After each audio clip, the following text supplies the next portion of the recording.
ای خداوندی عزیز، آنقدر عزت و آبرو به من ببخش که کسی نتواند به آن خدشه وارد کند.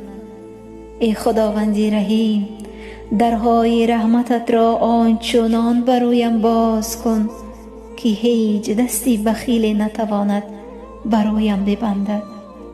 ای خداوندی نور، راهی پیروزی و سربلندیم را چنان برایم روشن و نورانی فرما که هیچ شیطانی نتواند گمراهم کند.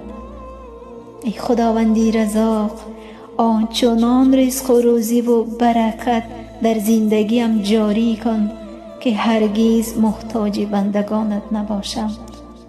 ای معبودی بی همتایم، تنها تو را می پرستم و تنها از تو یاری می جویم.